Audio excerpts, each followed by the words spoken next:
So today I want to give you a little bit of an understanding of the format, and then we're going to dig in. I'm going to spend a little bit of time, about 10 minutes, less now because I'm into it. Start. Really framing the conversation, and then introducing our panel, and I'm going to introduce each one of them.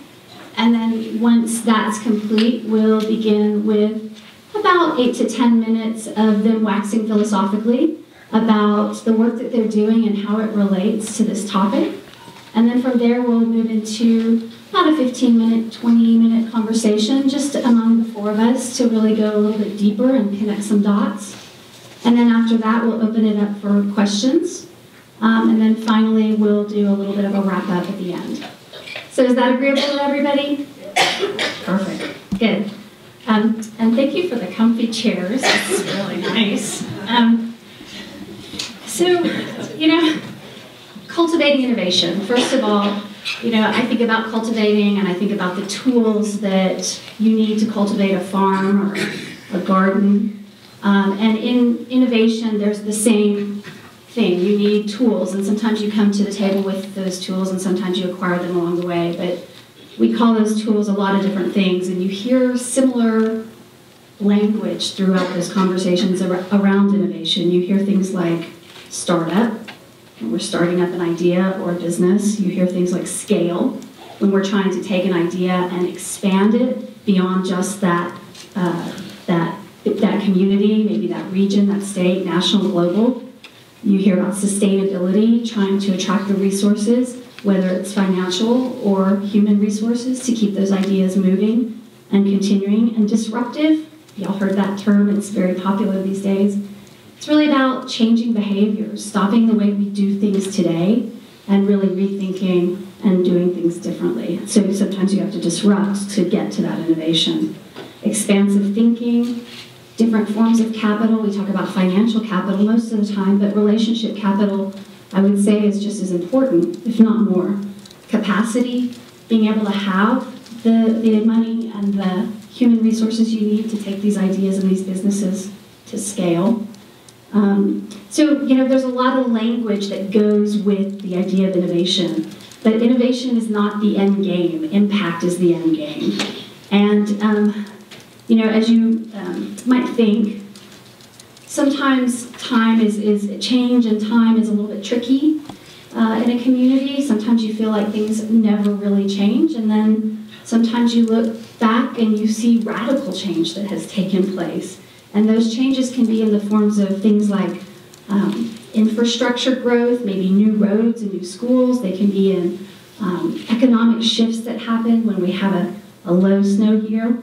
They can be in sector advancement, like we hear about Silicon Valley and the whole technology sector blossoming, and cultural shifts where there are things like widespread adoption of plastic bag bans, and conscious capitalism. And so, what happens when we start to think about using innovation in a catalytic way, so that instead of looking back and seeing the radical change, we're looking forward and trying to plant the seeds of change in innovation, so that maybe we're building a more diversified economic base to react to some of this stuff, or maybe we're creating thoughtful and strategic ways of growing our communities or catalyzing new sectors. And so that's really what this is about, is to try and weave together a conversation of different examples of how we in a unique region, a unique rural region, can borrow the tools that we're seeing through these stories to perhaps catalyze the kinds of changes that align with our values as Sierra Nevada citizens, and yet kind of deal with some of the challenges that we have in our unique area and our unique environment, and to really open our minds to the possibilities of change and how we can see those changes. So with that, I'm going to introduce our panelists. We have some really great examples of impact, both within smaller communities that have then scaled. I figured it out. We had a prep call, and I said I'm a quilter and that I have a pretty good tendency to figure out where there's patterns. And it was pretty obvious when I was listening to Steve's intro this morning that what we have, and you could argue that they actually represent all three bottom lines, but as you listen to these stories, you're going to see that we have one who is really focused on environmental impact. We have another who's really focused on economic impact, and the other is really focused on social impact, which is that triple bottom line that Steve was talking about this morning. And so while each of them have impact in a triple bottom line way, you're going to start to see themes from the work that they're doing. So with that, let me begin with introducing to my immediate left, Reverend Sally Bingham. And she has informed me that I can call her Sally for today. She appears to be one of the most impactful, hippest, coolest church ladies that I've ever met. Since launching the Interfaith Power and Light campaign in 2000, Reverend Sally Bingham has organized 15,000 churches, synagogues, and mosques into a formidable national network of faith-based communities who see climate change not only as a policy or technical challenge, but an issue of spiritual dimension. She began with 60 California Episcopal churches that agreed to purchase a portion of their energy from a renewable energy provider, Green Mountain. But in 2001, rising wholesale costs sabotaged California's fledgling renewable market.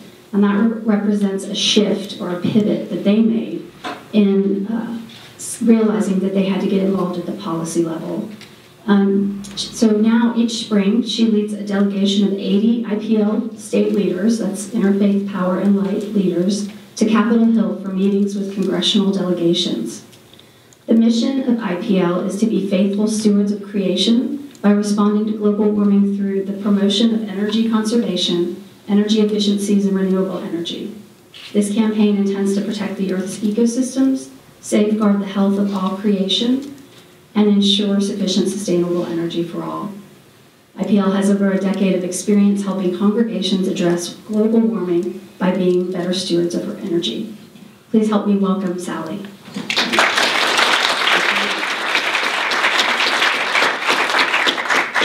Thank you, Stacy. Thank you. Oh, actually, Sally, before that, I'm going to go ahead and introduce the other two, Okay. and then we'll get into them in a minute, if that's okay. All right. We'll give everybody that chance. Next to Sally is an old colleague of mine, but you're not old. But we go way back. We go way back. This is Don Mackey. He is the co-founder and director of the entrepreneurial communities for the Center for Rural Entrepreneurship. He helps communities and regions throughout North America grow entrepreneurial-focused economic development strategies. He works with groups of strategic partners across the country to deliver customized economic development solutions. He's also active in the community development philanthropy, transfer of wealth solution area, and conducted the very first statewide transfer of wealth study in Nebraska in 2002, and that's when I met you. Don has more than 35 years of community economic development and policy experience. He co-founded the center with Deb Markley in 2001. And I thought it might be appropriate to just raise up a couple of the pieces of the vision for the center.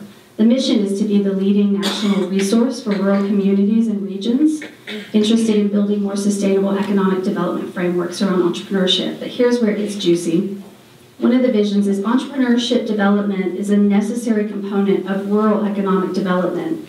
It is the most promising strategy for rural places. I just find that that is indeed a stake in the ground. Please help me welcome Don Mackey.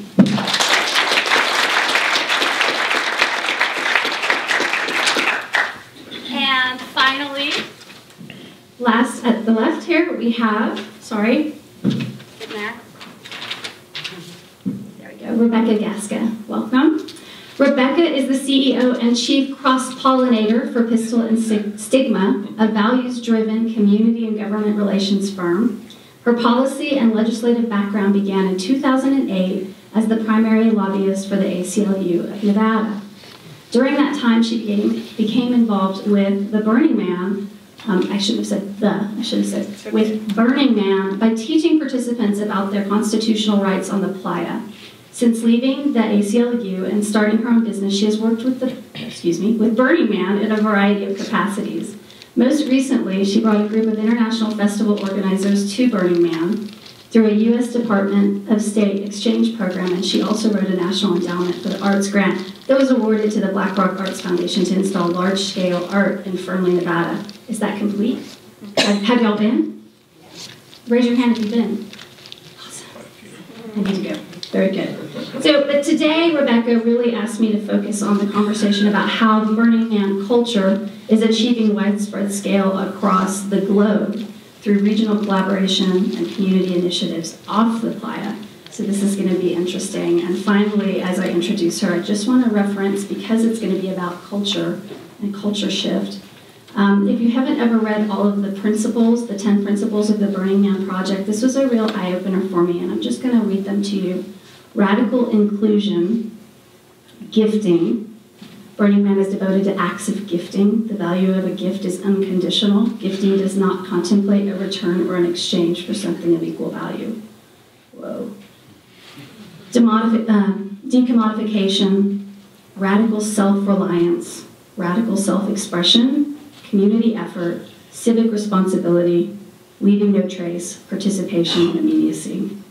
With that, help me welcome Rebecca.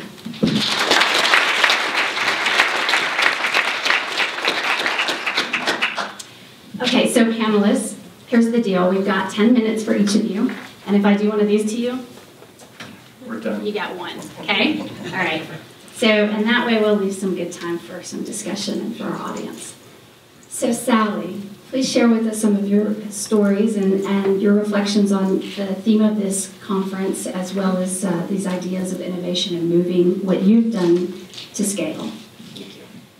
Thank you, Stacy. And I have to thank Terry Tempest Williams and Steve, who did it again this morning, with bringing up the subject of love and loving one's neighbor.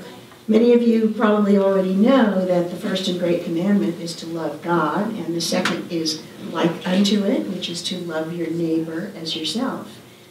And I got started in this work because I sat in an Episcopal church for a great many years, hearing these commandments and praying for a reverence for the earth. And then I was watching human behavior destroying the earth, and I had never heard a clergy person even mention stewardship of creation or care for the earth from the pulpit. And when I started making noise with some of the Episcopal church leaders that I knew in California and also in New York, because I lived in New York for 10 years before coming back to California, and every time I mentioned, how can we sit here, say we love God and love our neighbors, and let creation be destroyed? And people just scratch their heads, and I said, there seems to be a real disconnect between what we say we believe in and how we behave. And eventually, one of these clergy said to me, well, why don't you go to seminary and find out where the disconnect is between our words and our action? Well, I went to Bishop Bill Swing, who was the Bishop of California at that time, and asked him if he would sponsor me in seminary, solely with the idea of trying to figure out why people of faith, who, if they weren't leading the environmental movement, how could we expect others to? And he said, well, I'll sponsor you in seminary as long as you're not interested in holy orders. Holy orders being ordained to wear what I'm now wearing. And I said, I'm only interested in the hypocritical side of the Episcopal Church that says we love our neighbors, and yet we put engine oil in the storm drain behind our houses and pollute our neighbor's water, and then it goes into the streams and out into the rivers and into the fish, and then we eat the fish. And why doesn't someone see this? Keeping in mind that this was in the mid-'80s, and there were no religious people talking about environmental issues at that time. Well, he said, I think this is a good idea, and just in the course of the conversation, he said, where did you go to college? And I said, well, I didn't go to college. And he said, Sally, you think you can go and get a master's degree at a seminary without having had a college education? And I didn't see why not, but you can't do that. Obviously, you all know that. I was 45 years old, and I got in my car and I drove over to the University of San Francisco, which is a Jesuit school, and I entered as a freshman. So after 4 years of college, and I'm still hearing all the environmental degradation that's going on in the world, whether it was deforestation or overfishing or antibiotics and growth hormones in animal agriculture, and never hearing anyone say anything about this from the pulpit. Or even addressing the fact that God put Adam in the garden to till it and to keep it, right out of the book of Genesis. We are the gardeners of this planet, and we have not done a very good job.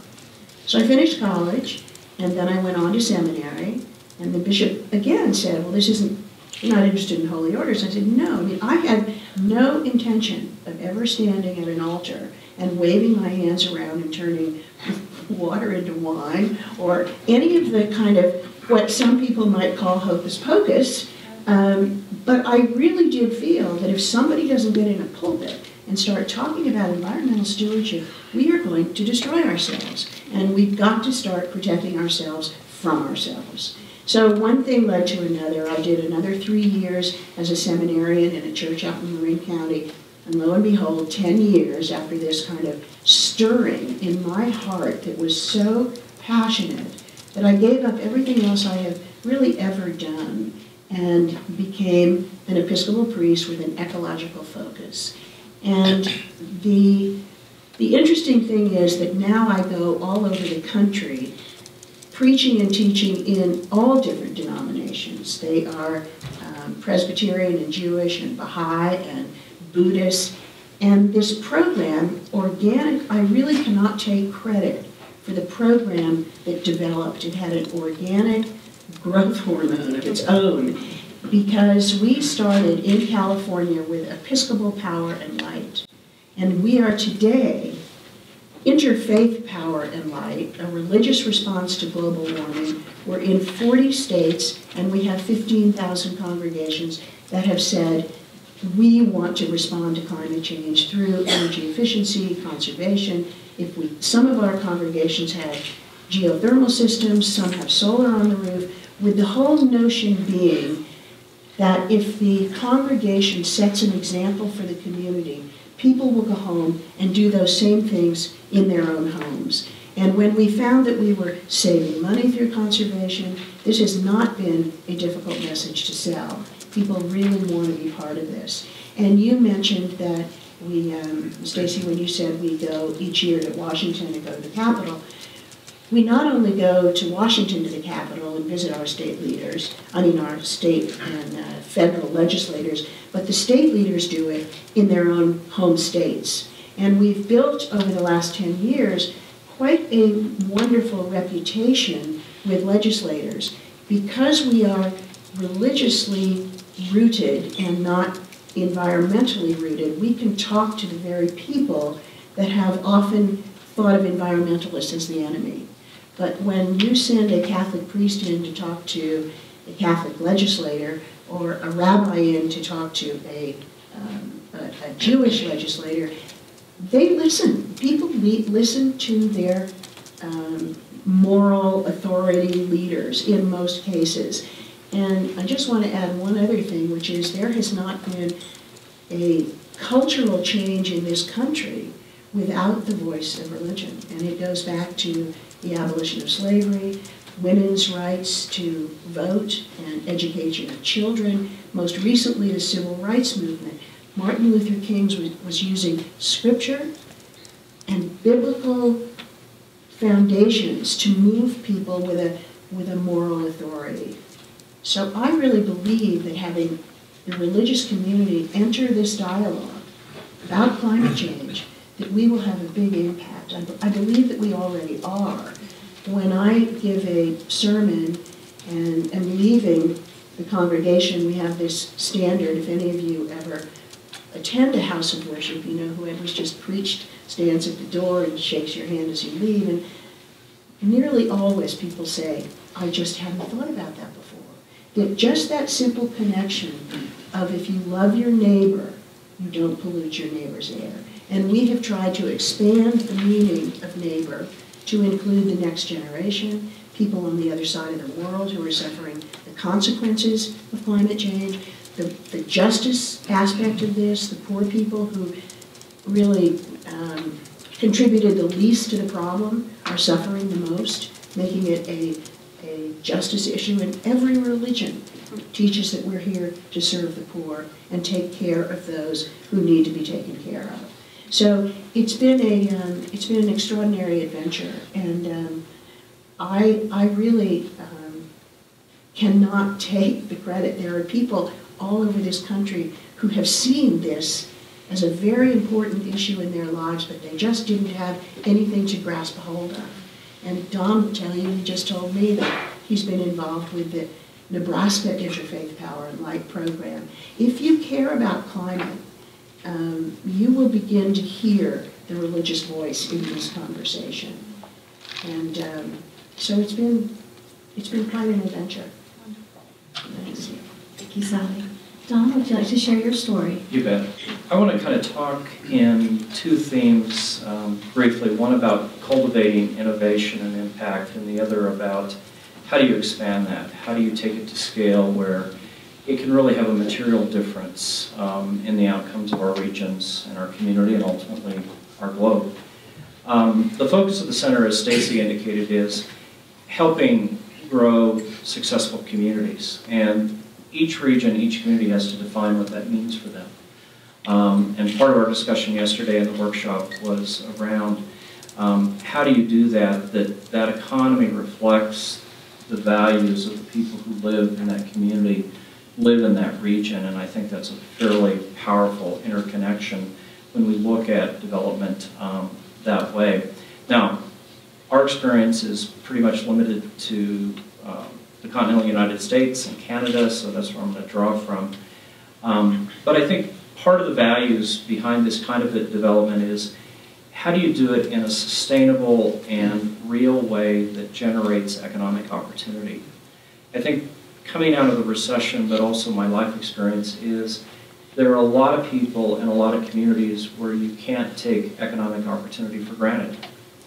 The deal they're getting dealt, the opportunities that they have, are limited in the sense of their ability to aspire to not only meeting their basic needs, but the other things that they want to do in their life. And I think that's critical. And so how do you build an economy where the economy serves the residents of a community, of a region, of a state or a country, versus the other way around, where people are simply another economic input to support an economy? And I think getting that value right is terribly important. And while it may seem obvious to us, in so many communities, folks have never sat down and talked about economic development that way. It's just about, we're going to create jobs, we're going to create investment, and everything will take care of itself. And obviously that's not the case. Now, to me, this is personal. I can remember as a kid, I grew up in a ranching community of Mullen, Nebraska in the Sandhills. Beautiful country, remarkable country. But I can remember firsthand how hard my mom and dad worked. And no matter how hard they worked, how many jobs they had, how many businesses they tried to run, there was never enough activity in that community to really make a living. And ultimately they said, even though this is where we're from, this is where our family is, we're going to pick up and load up the truck and we're going to go to another place where the deal was a little richer. There was a little greater opportunity to make a living. And fortunately, they were able to succeed. And we were able to get an education as kids, and I began to see firsthand what it's like to live in a place or work in a business where no matter how hard you work, you simply can't get to that point where you've got a living wage and opportunity. So I think part of this is we've got an extended family with the center. So the center itself is relatively small, but we work with remarkable nonprofits and university folks and community folks all over North America. And what we talked about yesterday in my workshop was around a framework and a process. That if you have a community, if you have a region that says, how do we create a better deal? A more successful community that reflects the values of the people that live there, then not only does that look like, but how do you do it? And I don't want to overemphasize, this is hard.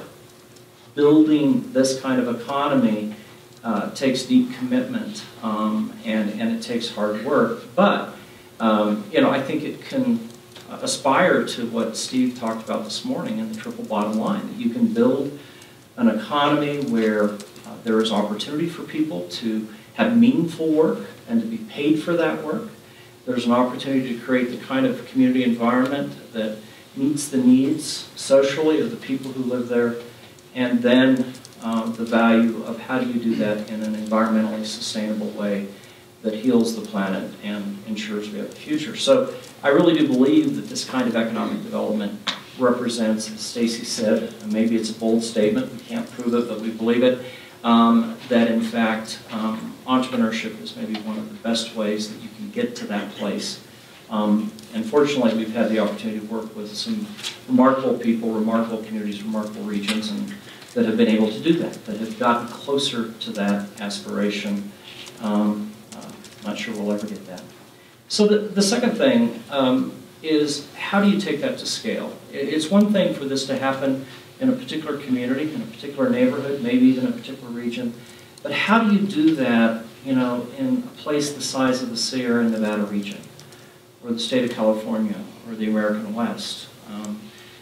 That becomes a very different proposition. And I think entrepreneurship represents a way to do that. It's a growing movement. It's a buzzword. There's a lot of stuff about it that you can dislike, but if you look at the good work that's occurring, it really does represent a potential solution for communities as a way to not only grow business entrepreneurs who create jobs and economic activity to meet the material needs of people and the emotional need of having respectful work that you believe in, but I think it can also contribute to community vitality and to environmental sustainability. Unfortunately, one of the challenges, and I think this is part of the discussion, is our investment in economic development continues to be largely in traditional development, not meaning that badly, but I've worked in this field long enough to where I was part of industrial attraction, and I know what that was like, and it had a place at a time. But we spent about 80% of our money trying to lure business across borders and from one community to the next, and in our opinion, that's kind of a zero-sum game. It's actually negative. And in this case, with entrepreneurship, you're embracing the value that you have people in your community, people who want to live in your community, and you're simply helping them use that creative juice, that energy, to build a job for themselves. And in doing so, if we work hard, maybe they can also build a business that creates good jobs, good careers, meaningful work for other people in our community. I think that's terribly important. So as Stacy said, we try to be an honest source of that information based on the learning that we've had from communities. And so it's not what we know, it's what we've learned from others on why should you do this, and then how do you do that, which, again, that's hard, and I think that's where the art and the science begins to come in. I'm going to end with just a really quick story that I think kind of illustrates this. I've used this story a lot. It's Atwood, Kansas. I would guess there's nobody in this room who's ever been to Atwood, Kansas. You have? All right, so you know. Atwood, Kansas is pretty rural and pretty small, right? Yeah, it's kind of where Nebraska, Kansas, and Colorado comes together on the high plains, and it's a farming community. And its reason for existing ceased somewhere, around 1930. Because as agriculture consolidated, you don't need as many people, and you really don't need all these farming communities to support them. But Atwood's one of these communities that if Atwood can succeed, if it can create a viable, sustainable community in the 21st century, given that its underlying reason for existing is long since passed, then I would argue any place can. And what's neat about Atwood is I first came in contact with it 20 years ago, and I was at a town hall meeting, and Grandma Ceramic was in the front of the room, and she was this force of nature. And she was pretty much saying to the folks in the room that if Atwood didn't do something different, Atwood wouldn't exist in another generation. That was the clarion call. And for 10 years, they struggled, they searched, they tried to find a solution, and really didn't get anywhere. But then in the last decade, they really said, okay, maybe the answer's not out there, but it's here. that there's people who want to be here, that are committed to this community, and they're trying to figure out how to make a living. And what if we put all of our attention to support, whether that's a high school senior who wants to come back, or people who have been here for 5 generations? What if we put our energy in supporting them, in creating a more viable community, a more viable economy? And what's neat is, for the first time since 1930, 4 years ago, Atwood, Kansas actually saw a growth in their population. And for them, that's the sign that maybe we have a future. And their leading economic indicator are the number of kids in their kindergarten class. And in the last 3 years, their kindergarten class now is larger than it had been in 30 years. That's renewal. That's the sense that a community is about. And so I can't go into all the mechanics, but there are people out there that are figuring this out and saying we can build stronger community through this approach. And so that's my story. Thank you, Dawn. Thank you so much. I'm really, really joyed to be here today. Thank you to Sally and Dawn. I love hearing your stories, and it's so interesting because so much of it actually resonates with the Burning Man Project and what it is that Burning Man is doing. Because a common theme here is that the 3 of us up here in the work that we're doing is that we're all values driven. And we're interested in collaboration and cohesion. And this wouldn't be a presentation about Burning Man without some visuals. So I've got some that I'd like to share with you. Let's see. This is a picture of the temple from a couple of years ago, which is one of my favorite places at Burning Man. How many people here have been to Burning Man? All right, this side of the room wins. Obviously, I'm Rebecca. I'm a burner, so you just saw a bunch of people who raised their hands who are burners too. And Burning Man, I'm sure those of you who haven't been have seen the coverage in newspapers about Burning Man, and it looks like I've lost a little bit of formatting here. But basically, Burning Man is an event, and it's beyond that, however. It's a year-round culture that exists not just in the Sierra Nevadas and in Reno, but around the globe. And the Burning Man organization is now a nonprofit. It's called the Burning Man Project, and the event is a subsidiary of it, and then there are 3 additional nonprofits that are subsidiaries. It's Burners Without Borders, the Black Rock Arts Foundation, and Black Rock Solar. And the event itself is a context, and the people who come to the event are actually really the people who create the event. Burning Man provides basic city infrastructure. They do the layout of the city. They make sure that there are porta potties, and we comply with environmental requirements of the Bureau of Land Management because it's on federal land in the middle of the Nevada desert. But really, it's the participants who come and make Burning Man what it is. And it is the largest Leave No Trace event in the entire world. This year, there were about 68,000 participants. Sorry, this is so difficult to read, but Burning Man began in 1986 at Baker Beach in San Francisco. I was 3. I was not there. About 20 participants, and in 1990 was when it moved to the Black Rock Desert because they were unable to burn the man. And it increased over a number of years. In 1998 is when the original LLC was created. 6 founders who are still active in the organization today. And then last year, 2013, was the peak attendance at 69,613 people with over 800 theme camps. And there you can see the city layout itself. It's in the Black Rock Desert, which is about an hour and a half from Reno, northeast. That's when there's no traffic. Sometimes it can take 8 hours, 12 hours. This year there was a big rainstorm, and so there were some people who it took about 24 hours to get into the city itself. And it has a large reach. There is $55 million of economic impact in northern Nevada. In fact, in the city of Fernley, the week leading up to Burning Man is more profitable for the Walmart there than the entire Christmas season. So it makes a big difference. And burners come from all around the world. But I won't, spend too much time on the 10 principles, but these were created in the early, I want to go back to this. These were created in the early 2000s because as the population increased, there needed to be, Larry Harvey, the founder, realized that there needed to be a set of pillars that the community could gather around, a set of values. And so through a variety of processes and a lot of reflection, the 10 principles were created. Radical inclusion, gifting. And I really appreciate the time that Stacy took to describe what gifting is. A lot of people think that Burning Man is about bartering, but it's really about gifting and expecting nothing in return. So you can see that this person showed up to Burning Man with a monkey costume, and their gift is bananas. So they went around and they gifted bananas. And in a harsh desert climate, when you may have left your camp 3 hours ago and somebody walks up to you and gifts you a banana, that is the best banana that you have ever had. Trust me. I actually didn't get to meet this person, but, and you can see the creativity is amazing. This person was gifting out grilled cheese sandwiches on the playa.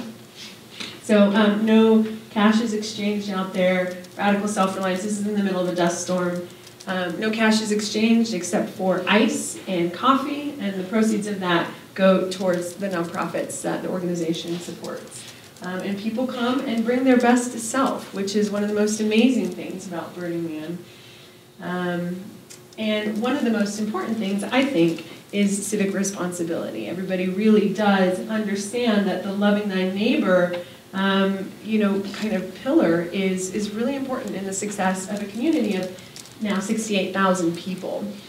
And they do take the environmental impact very, very seriously. As I said, it's a leave no trace event. So participation and immediacy.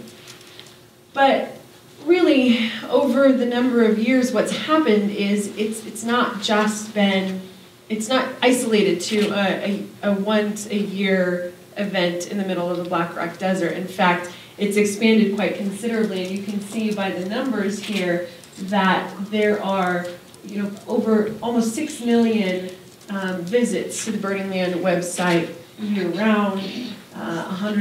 It's almost actually 145 burner profiles, 145,000 burner profiles at this point. Over the 20 years that this has been happening, there are about we're guessing about 1 million burners who have come through at one point or another, or who have attended now regional events. And that's really important because that is kind of the extension of the Burning Man culture worldwide. In fact, last year there were officially recognized events in 13 countries. This year that's expanded to include Taiwan as well. Taiwan now has a decompression event, and that's actually happening this weekend. And over the course of history, there have been 119, a little bit more than that actually at this point, and 119 officially recognized Burning Man events around the world. Up right here, the photo is from Burning Flipside in Austin, which was actually the very first Burning Man regional event. And this is from Africa Burn, which actually occurs on a playa that's very, very similar in nature to the Black Rock Desert. And this past year, there were almost 10,000 people attending that event. So it's the largest regional event in the world. One of the most important things, though, is as we kind of coalesce around these 10 principles is that it creates a sort of identification process. And part of that comes around vernacular, cultural vernacular, and tendencies or rituals or repetition. So what really gets born out of that in the 10 principles is really a culture of people taking it upon themselves to give and to, like I said earlier, bring the best that they have to offer. It's really a culture of do-ocracy, and where there is a real sense of value on decommodification. And of course, playa name. My playa name is Ego Scout, which actually shifted from Eagle Scout because I was always prepared to this year. I was gifted a new name, and that is Ego Scout. But one of the biggest impacts I think that Burning Man has managed to bring to the environmental side of things is the leave no trace principle. It's the largest in the world, and this kind of grew out of some problems that the culture was experiencing as it expanded in the week-long event on the Black Rock Desert. So you can see at the bottom is a history of what we call the MOOP map. That is matter out of place. That's anything that does not belong on the playa itself, the natural environment itself. So from the smallest sequins to a piece of trash that held your beef jerky, all of that you pack out. And in fact, there are a number of volunteers, hundreds in fact, that stay afterwards in order to comb the playa, arm length to arm length, in order to pick up the trash and in preparation for the inspection that happens from the Bureau of Land Management. That happened last week. And finally, and we passed with flying colors. But you can see this was the 2013 map. And what this really does is allow for some accountability for the community itself. And it's a badge of honor for camps and villages that are registered with the organization to leave the playa and to then later go back and see, yeah, they've got a green. That means they are great environmental stewards. And then the people who have yellow, or in some cases red, they get to, reflect upon their practices. And some reach out actually to Burning Man in order to get some help to bring to their camp better practices for the following year. In order to do things like put pans down for gray water leakages or things of that nature. Institute policies and practices to make sure that campmates actually come together on a regular basis and do their cleanup in an ongoing fashion. Tools and tricks of the trade in order to be successful in that. But one of the most amazing things, and one of the reasons why I do what I do, is because, number one, it's just one of the most amazing times for Burning Man. This is a quote from Marion, who's one of the founders, who's now CEO of the nonprofit that oversees all of this, but it's such an innovative time. And one thing I'd really like to impress upon you is that we really look at innovation as a process. It's something that happens through prototyping, through trial and error, and that's the one thing that the desert brings to us, is the opportunity to fail miserably and then pick up and rely on our neighbors for that help. And it's in my backyard. I wouldn't trade it for the world. I'm really fortunate to be involved and to have the opportunity to really have it kind of help me shift and help make the world shift as well. And you can't beat Nevada sunsets. Mm-hmm. Thanks. Very good. Thank you, Rebecca. Yes. Thank you to all of our panelists for sharing.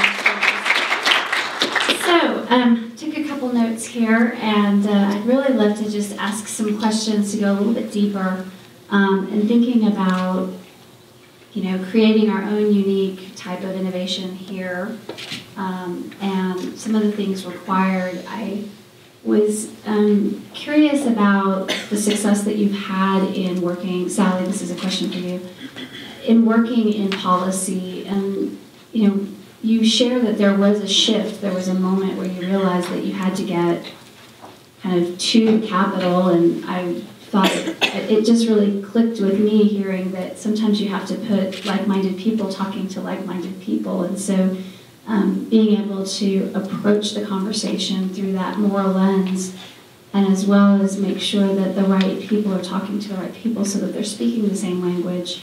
But there had to be some work in getting to that point. And so can you talk a little bit about the shift that happened from signing up one congregation to another to really bringing it up to the policy level and working those relationships?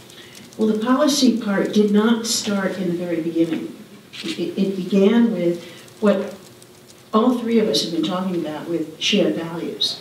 And when we discovered that Republican, conservative, evangelical Bible literalists still have, their values are quite similar to ours. They want clean air, clean water, a healthy future and a safer environment. And what we just, it didn't happen in a moment. What we found is really through trial and error. I think Steve said this morning, you learn your best lessons from mistakes. When I first got into the pulpit at Grace Cathedral and talked about climate change, we were receiving internet emails saying, how can you allow Reverend Van to support world government? And I was called a communist. So I found out almost immediately that you don't walk into a congregation in Atlanta, Georgia, and hit them with global warming. And so it was over time we discovered that we had to start with shared values. And one of the most successful ways of having congregations and low-income folks get on this, we have to stop too much carbon from being in the atmosphere to get on that train, is, would you like to save money on your energy bills? And that allows the congregation door to be opened to an adult education class on saving money, conservation, creating jobs, helping the world be a better place, which is what everybody cares about. And for a long time, we stayed away, particularly in the southern states, from the words global warming or climate change. Now, we found lately that we can be much more open about climate change. I mean, President Obama has brought it, to centerfold and into a priority issue. So we don't run from that wording now. We actually use it, because I don't think you could solve a problem if you can't name it. And so it didn't happen in a moment. It happened over time. It happened learning by mistakes. And that's where we are today. We can actually go in and talk to politicians about moral responsibility for the future and taking the right people in, which is what you picked up on. Do you all remember the time when we were trying to save the Headwaters Forest? Charles Hurwitz had purchased Pacific Lumber, and they were chopping down trees at a much faster rate than they had before. Well, there was a group of rabbis who were called the Redwood Rabbis, and they went to Texas and talked to Charles Hurwitz, and they brought a kind of moral sensitivity from the Jewish community to Mr. Horowitz, and it had a big impact. So I think that knowing who your audience is and having the right messenger is tremendously helpful. That's really helpful, and I think that just from experience, just recognizing that language can be such a barrier if you're not using the right language to talk to people, and if you are so consumed in your own language that it's really hard to have the other person take the lead with you. And so exploring that is such a powerful tool, so thank you. Don, I'm going to ask you a little bit more of a tactical question. As regions look at trying to stimulate an entrepreneurial economy, and I really appreciated the kind of asset-based economic development language that you were bringing, and this idea of how do we look at what we have and kind of maximize that. What are the right elements to kind of begin recognizing that we do have an ecosystem? What are the elements of an ecosystem that helps these communities get ready for an entrepreneurial economy? Right. Well, we could talk for a long time about that. Like most things, there's complexity to it. But it strikes me, if you distill it down, there's three critical elements that communities kind of have to get their heads around and then tactically act on to create that ecosystem.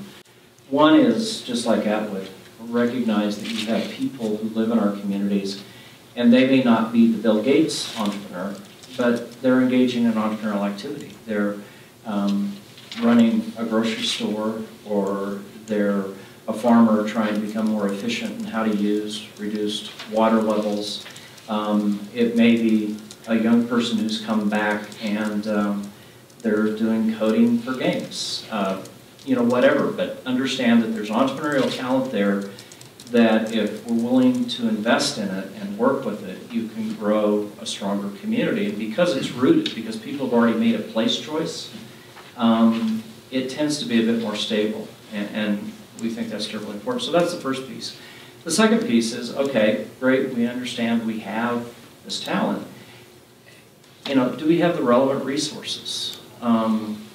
And I shared yesterday that based on our kind of ongoing census, about 80% of all entrepreneurship initiatives in the United States fail within 3 years, which is, kind of like a similar statistic with every, failure rate of new business startups. And I think part of the reason that we see such high failure, and this is an important lesson, is if you don't take the time to understand the kind of entrepreneurial talent you have in your community, then you may say, okay, we can deal with finance, we can deal with business counseling, but that won't necessarily be the relevant resources that really make a difference. And so yesterday I shared the story from Fond du Lac, Wisconsin, where it's a supply chain town. A lot of family-owned supply companies that sell into GM, the auto industry, Mercury. Not terribly entrepreneurial, but when that industry went through a huge scare, those folks were in that place, and what the community discovered, one of the things we needed to do, because these were family businesses, family mentoring and counseling and mediation had to be part of the business assistance package. Well, you wouldn't have known that unless you took the time to actually talk to a son who's trying to convince their parents that they have to change. And they need help to figure that out, or the community is going to lose a business that provides 50 union jobs. And so, it's worth the effort. And then I think the final piece is the community understanding that it can create these networks that connect entrepreneurs to relevant resources. And over time, you grow this ecosystem, this culture that not only can help people succeed in business, but succeed in embracing what they need to do to be civic members of that community and stewards of the environment. Those values can be transmitted and encouraged and grown as part of that ecosystem if the community sees that as important and is willing to push that forward. I think that leads to more sustainable economy. And so, in a nutshell, those would be the 3 elements. I was speaking entrepreneurship before it was cool. I'm just going to give you that credit. My whole life story. Yeah. Okay, and Rebecca, wow, I am so glad to just have had the experience of hearing that. I got lost in it, actually. But then, what's amazing is when you think about this is a group of people who are kind of set free in the desert. This is just my own personal, and I've always understood that there's this level of respect and stewardship, but also a level of debauchery that I've just heard of. And then you show me this accountability of every grain of sand, and the willingness to kind of comply with some standards. It kind of blew my mind, and I'm sitting here thinking I can't recall a nonprofit that I've encountered, working in social, environmental, etc., that is just kind of tackling every human being, 60,000 people, 70,000 people in that way. So please, if you could just talk a little bit about how you have learned through that process, since you've been with it from the beginning, of how you get people to that point of accountability. Thank you. So it was a trial and error process, right? Just like Sally didn't begin with policy, neither did Burning Man. It was a very organic process that grew out of, frankly, a need and a recognition that if we didn't step up and create a framework by which people were still, loose enough to feel empowered without, being constricted, that things would go seriously wrong, and because it is an event that does happen on federal land and must be federally permitted, we wanted to get ahead of that curve. And so actually what happened is the Department of Public Works is the department of Burning Man that actually sets up the city itself and then tears it down and cleans it up. And so they created what is now the standard federally with the Bureau of Land Management for Leave No Trace events. And they sort of pulled out of their hat, a maximum, like in terms of amount of volume of movement or out of place that is allowed to exist post-event. And it's actually since constricted because we've got so good at it. But it was negotiations. It was at the policy level eventually with the Bureau of Land Management itself in order to create these leave no trace standards, and then has since been further refined. So it came out of a desire for stewardship, a recognition that there had to be some self-empowerment in that, and some reliability and accountability. And then follow through as well. And as you saw from that MOOC map, that's what we found. And now with the power of social media, there's this wonderful kind of peer pressure effect that campmates have on themselves and then to their fellow neighbors as well. And you'll see after the MOOC map is published every year online, people are excited and cheering their campmates on for doing a good job. And then in some cases where they're less than successful at getting a green star or a green area, there's a wide discussion actually in terms of why that happened and how to do better next time. So yeah, it's been great, especially from the accountability perspective. Excellent. Thank you. So let's see. I'm curious if we could maybe just do a quick round robin before we open it up and talk just a little bit about how you motivate others and this relationship capital piece. This expansion of our neighbor, how we define neighbors, is fascinating to me. And just so you know, I was informed of a little bit of a logistical detail. We have to get Reverend Sally out of here before this panel ends, and so I'm going to kind of quicken this up a little bit so that a couple of you can ask her a question before she leaves, and I'm sure you will get you connected to her as well. So if you would just talk about that relationship capital and that expanding of neighbors, I think that would be an important piece. Well, that's not original with me, expanding the definition of neighbor.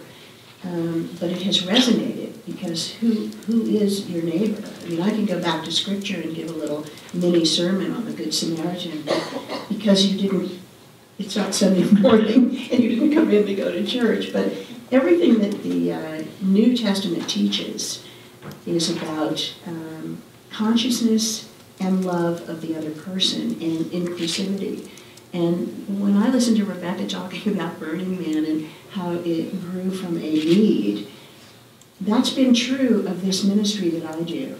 There was a need. Every single religious denomination, with a couple of a couple of exceptions, is going down in numbers. People are not attending houses of worship so much anymore. But what we're finding with conversation around the expansion of the word neighbor and an ecological theme, helping people understand that every single one of our behaviors counts, whether it's the coffee you drink, the clothes you wear, the car you drive, the energy you use. Every single one of those things affects someone else. So if you're going to love your neighbor, you have to raise your consciousness about your behavior. And we have found that people are coming back into these congregations and listening to these messages. They would rather hear about things that have to do with our lives today and the future than about 2,000-year-old theology or 5,000-year-old theology. So we're finding that the way Burning Man has just expanded is that some of our congregations are beginning to grow. They see solar on the roof and they think, wow, let's go in and see what that congregation is doing. And so it's not been a difficult message. It's just that people never thought about it before. This word dominion, that God gave people dominion, means we can use our natural resources in any way we like, even if it means be abusive. Well, that's the wrong translation of dominion. Dominion is stewardship, care for, help be the best you can be. It's the kind of dominion that we have over our children, the teachers have over students, that we want our students to be the best they can be, we want our children to be the best they can be. God gave us dominion over our natural resources and every living thing to help them be the best they can be.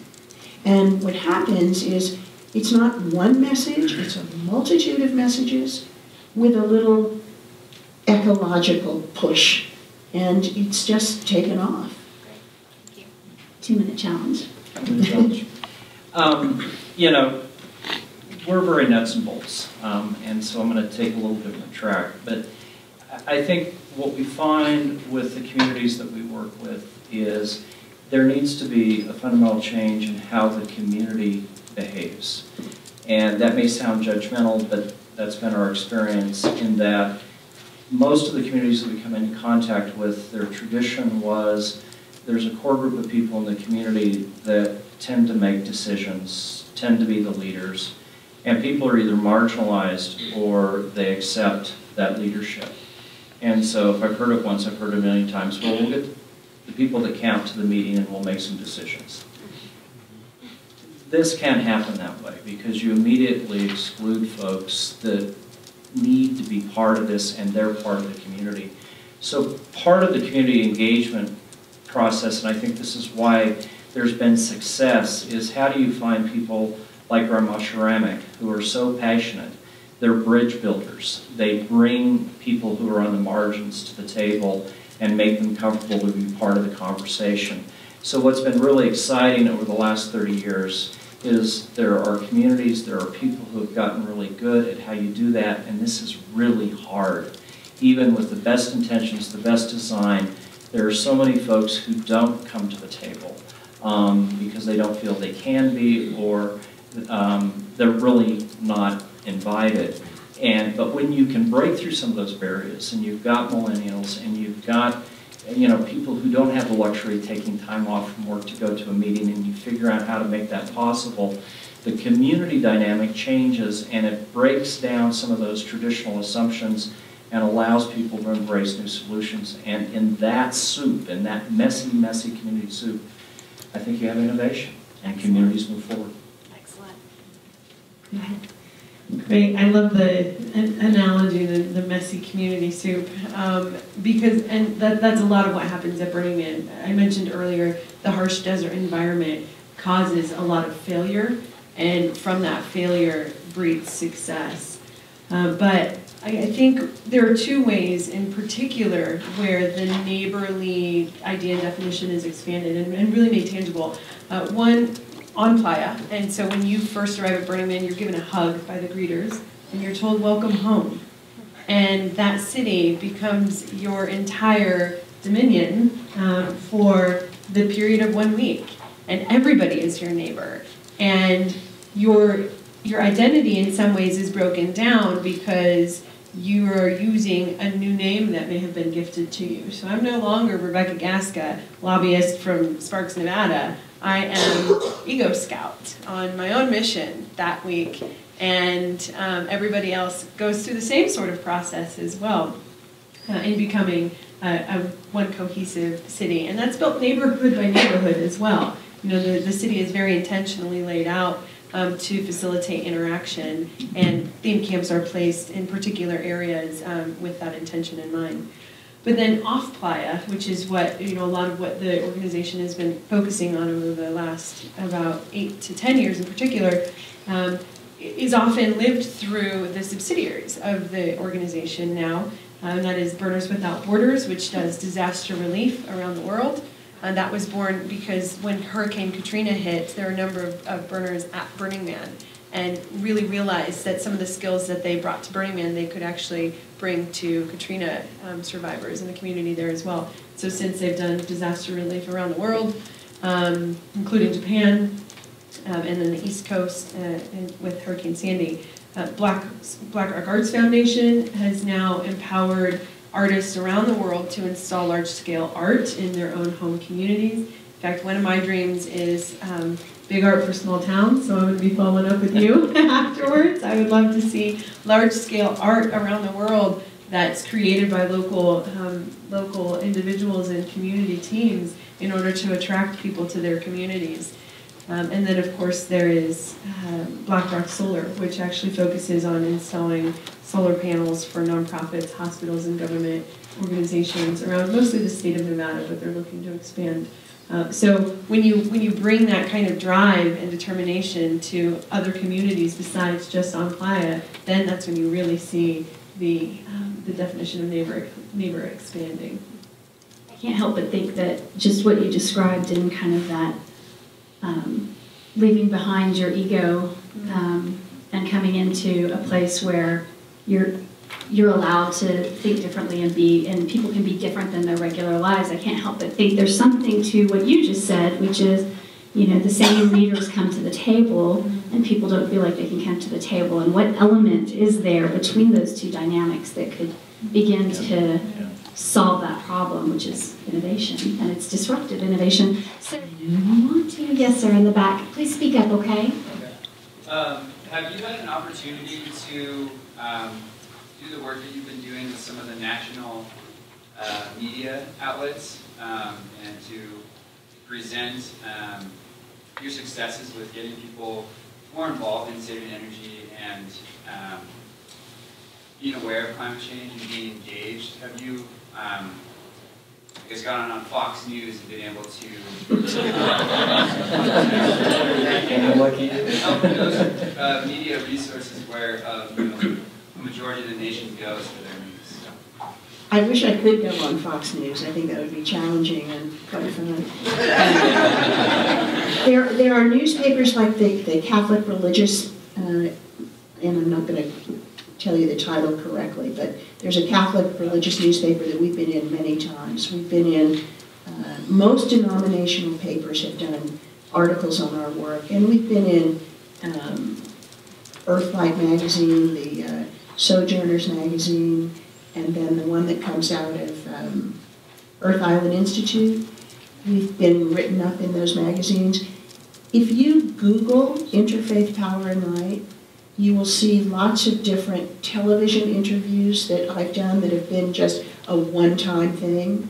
And I don't know that that is quite what you're asking me, but we've certainly had a tremendous amount of media attention. And when we went to the climate march in New York last week, or 10 days ago, there were 10,000 people from the religious community that filled the block on 58th Street between 8th and 9th Avenue. And 10,000 folks from the faith community, and great many signs saying earth justice, care for creation, Vermont Interfaith Power and Light, Nebraska Interfaith Power and Light, Missouri. We had busloads of people that came from all over the country. And as you may know, Ban Ki-moon, who hosted the Climate Summit 2 days later, said how important the religious voice is in this dialogue. And so I think it's getting out in the media. I wish we could get on Fox News. If anybody knows anybody that wants to, I'd love to try that. I'd love to see you there. Okay, so I promised you I'd get you out of here on time, and I just want to thank you for the extraordinary work that you're doing for our world. And you're such an inspiration for following your passion no matter what time of life, and that is always inspiring to me. I believe that at 50 I could be an attorney, like I could just go back and, I really love the idea that we can shift in our own personal lives and that we can become inspirations and powerful leaders like yourself. So thank you for being here. Thank you for bringing your story. Thank you, Stacey. Thank you. I brought 5 books with me that are 21 religious leaders and their voices about climate change. And they're on the table right outside. We don't sell these books because we're a 501c3. You can make a donation. If I've gone and you happen to pick the book up and take it with you, make the donation online. Just go to our website, which is Interfaith Power and Light, and make a donation that way. But I hope somebody will take those 5 books. And if they have questions, is your email on that website as well? Yes. Very good. Thank you. She offered that earlier, so I don't think I'm putting you on the spot. Very good. Thank you, Sally. So let's go ahead and open it up for the rest of our panel to answer some questions. I'd love to hear from you. Yes? I have a question for Rebecca. So clearly the Burning Man has the recipe for success as far as scalability and behavior change. Has there been any conversations in the organization about applying that success to the climate change conversation? Thank you. Well, I think one of the interesting things about Burning Man is that it's a new iteration of itself all the time, right? That's one of the things about innovation that makes it so delicate but powerful, right? And I think that with their practices like the Leave No Trace philosophy and its very secure application in things like the MOOP approach and the MOOP map, that conversation gets infused in individuals as they're preparing for not only coming to the playa but also leaving. And what we found is that it really does help start shifting individual thinking. On the broader side of things, I think BlackRock Solar has been very involved, especially in Nevada, on the policy side of things. Nevada has had a program that's helped kind of underwrite the programmatic work that BlackRock Solar has done successfully. And now BlackRock Solar is, they're a colleague organization to a bunch of different organizations around the nation who really are focusing on solar installations and alternative energy forms. We also see that there are a lot of entrepreneurs who come to Burning Man, in fact, who are particularly involved in this space. And so really what Burning Man believes it exists for is to offer an opportunity and a space for people to come together. And during the week, there are a number of events that participants put together, and they post it. And there's actually a book that's published. Everybody that comes through gets the What, Where, When guide. It's an event activity book, basically. It's hundreds, if not thousands, of events that happen throughout the week. And people actually put together events where you can come and talk with other people who are interested in, for example, policy changes for environmental impact reasons. So you see that. It's really self-selection, and one of the important things for Burning Man is that it provided context, for people to bring themselves and again their best to the table to create solutions together. Burning Man is interested in bringing these values around the world so that people can continue collaborating. But in terms of policies for itself, it's interested in perpetuating the ability for organizations like itself to successfully hold events on federal land, of course. So they are involved in policy discussions at that level, and then of course at the state legislative level, which I've been a part of, and then even at the local level, because it recognizes that its impact is incredible, and we need to be mindful of that, both in its intended and in unintended consequences. So I'm not sure if that exactly answered your question. Yeah, I think you were at Terry Tempest Williams, where she talked about in Wyoming that that art installation that they did with the bighorn sheep skulls to start having the conversation in a rural community about some of these environmental issues without talking about it, but using art to tell the story and engage people. And I just thought, what an incredible partner to have with Burning Man to do something like that in this era to start the conversation around, because that's the struggle. How do you start to have a conversation about climate adaptation?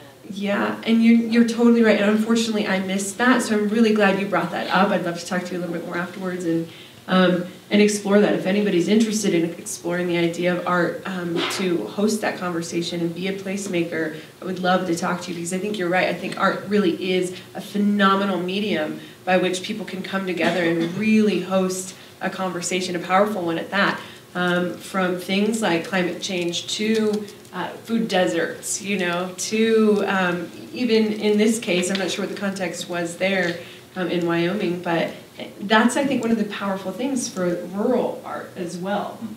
It's really a place for people to come together. Absolutely. Like, it's like the old fire, Absolutely. Who else? Yes, sir. Keith. This is for Don. Have you worked with communities that are separated by, say, county lines or political areas, and how do you get those to have a greater vision of a region? Yeah, great question. We have, and probably the best example is earlier in my career, there's an area in Nebraska where Nebraska, South Dakota, and Iowa come together called South Sioux City, and Dakota Dunes. And, you know, this is a place that had gone through huge transformation as the meatpacking industry changed and as industrialization changed. And so these were pretty hardscrabble communities for a while, and I think hope was pretty low. Those state boundaries, those municipal and county boundaries really kept them apart. But what was neat about that experience is the city manager in South Sioux City on the Nebraska side simply said, I'm going to reach out to these folks and we're going to have coffee. It started once a month and now it's once a week. And you know, it started with just his counterparts, but now you've got people from the county, the school districts, the community colleges, the business community. And the neat thing is those meetings are now open, they're transparent, anyone can come to them.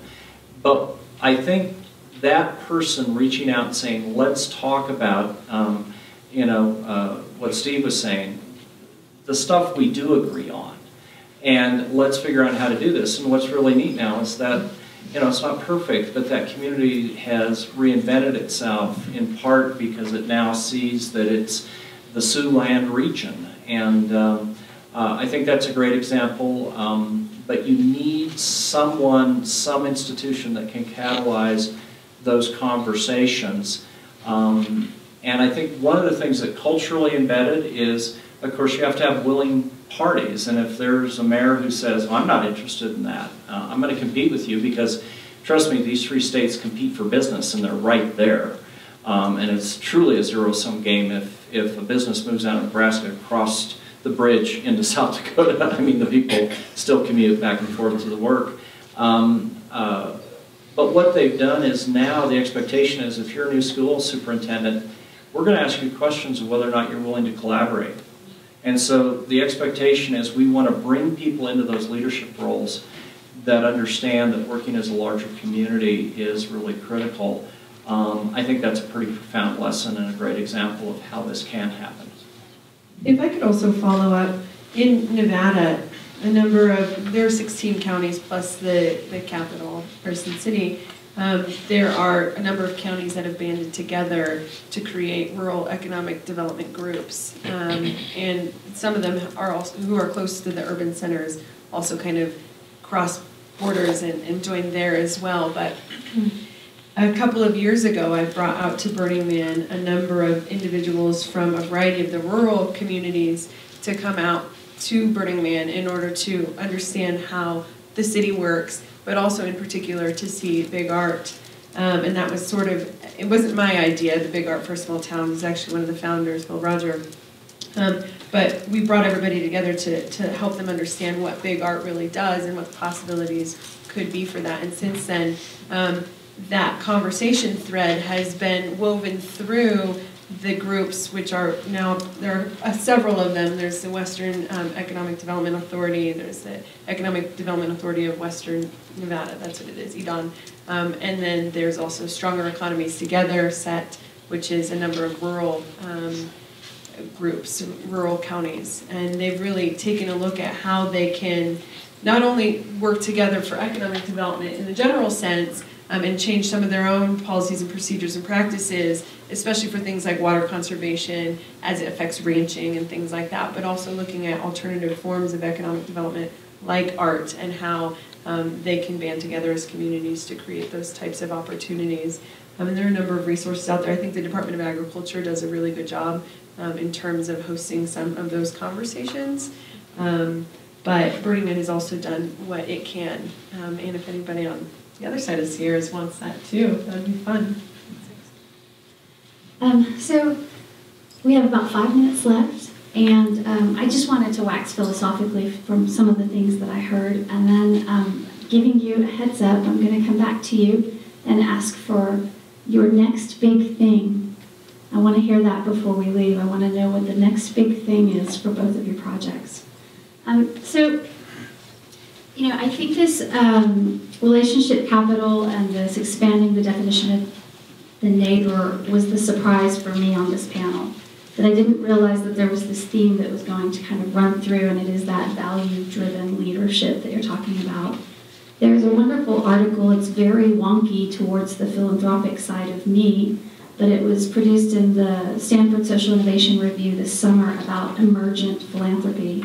And it really is trying to give our sector new tools for evaluating effective projects and programs in our community. And that it's not just about the quantitative analysis that we can bring to the work that we do, but it's also the qualitative. There is a whole section on that about the importance of relationship capital.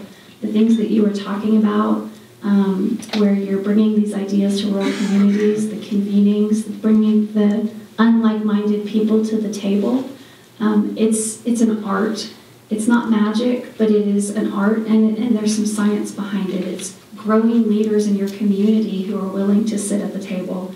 It's teaching them the art of facilitation so that everybody's voice feels heard. And it's being able to connect the dots and weave them throughout all of those conversations. And so, you know, we have to start to define these things as what we're looking for in our leaders in our community, because we all want to feel heard, but sometimes you don't quite know how to get there. So we need to be raising ourselves up and our leaders to really place an extra added value on the relationships we're building. One moment, please. You know, I heard you say that economic opportunities can't be taken for granted. And for those of you who've lived or grew up in an urban or a suburban area, I think we tend to do that. And when you come into a rural region and realize how hard it is to even just look at the expansive model of different sectors, right? When you only have 2 engines that are driving a region. And so how do we really start to embrace that we can't take it for granted, and we do need to stimulate more complexity underneath that economy that we have? I think I hit it all. You know, before I hand it off, I just want to thank everybody for being here. I also want to plug at 12:45, if you want to see what our community foundation has been doing in storytelling, we're promoting a film that we did with Moonshine Inc. called Elevate Tahoe, Innovation at 6,000 Feet. It's at 12:45, so I'll be there and hope to see more of you there. But as we leave, I want to hear from our leaders here on the next big thing for them. Would you start? Yeah, and I'm going to actually share too, but I'll do it briefly. I think there's 2 areas that we're really interested in moving towards, and some of you, we shared breakfast this morning and we were talking about the whole living wage thing, and this idea of not only how can we help grow our entrepreneurial community, but how can we also do that in growing entrepreneurs and businesses that the values and the business strategies allow them to create living wage jobs and meaningful work. And so it's more than simply creating more businesses. How do we in fact grow a generation of businesses that pursue the good jobs strategy? And so that's one area that we're going to spend time really trying to understand and explore. The second is, we've just come off of a decade of field work, and we've done our book, and we're convinced, based on our experience, that there's places that can build more sustainable communities with the strategy. So we kind of believe that because we've seen it happen. And so we're right now in the process of talking with a half a dozen regions around the country. We've not settled in, but we're looking for partners where we could invest another 3 to 5 years to say, how can we take this next step in our learning, but also to take regions that are hungry to become more successful with this kind of strategy and bring what we know, they bring what they know, and we partner together. So we're in the process of looking for a new generation of partners to do this work around. Rebecca. So Burning Man is in a really interesting point right now in its life, and that is largely because the founders are interested in developing their legacy. You know, they started the LLC back in '98, and it wasn't until January 1st this year that it was finalized. It was a 3-year process to gift the LLC to the nonprofit and then bring the other subsidiaries under the umbrella itself. So this year is the first year that it's going to be in this new format and structure. So that is an internal cultural shift with Burning Man itself, and which has been a really exciting process. But that puts it on really, really stable footing now to look forward. And one of the important things for the Burning Man project in its creation and in the gifting of the LLC to the nonprofit was for the founders to come together and really look at a 100-year legacy. So the Burning Man project itself is actually working on its strategic plan for 100 years. So looking at the new generations, you know, and really looking at how we're going to shift the world and really envelop that idea of creating new neighbors. And that's going to be done through a variety of methods. That's not only with the subsidiaries itself, but continuing to work with the regional groups, doing regional events around the world. There are over 200 regional contacts who come every April to San Francisco for a global leadership conference. So we're looking to expand that. We're going to do the first European Leadership Conference next March in Barcelona. So there will be probably about 100 Burning Man or burners who come from all over Europe and probably part of Africa as well to come in and be there. So we're really looking at cultivating a new generation or 3 of leaders. And in addition, we're really shifting. One of the focuses actually of the Burning Man project is to look at rural entrepreneurship and development itself. And so we're looking at ways to create rural centers of innovation around the world. And you know, when you have an exploding population like we do of burners, there are new needs that surface. And so the needs, you know, in Gerlach, Nevada are going to be very, very different than the needs of rural Kenya, right? And so kind of creating a dialogue about how we can come together and actually see what those similar values are is actually one of the focuses. I'm glad you brought that up in terms of being maybe across aisles or across oceans and really finding where the similarities are is really one of the intents and focuses of the Burning Man project. And I'll tell you, this year at Burning Man, Grover Norquist was there. I got to spend a great part of one afternoon with him. And if individuals like Grover Norquist and Ralph Nader can come together on some, you know, some actual similarities, then I'm really confident that the future of our world can be built on that kind of approach as well. And I'm really happy that the Burning Man project is focusing on that as well. Excellent, excellent. Thank you so much, both of you, and thanks to Reverend Sally Bingham. Please give them a hand.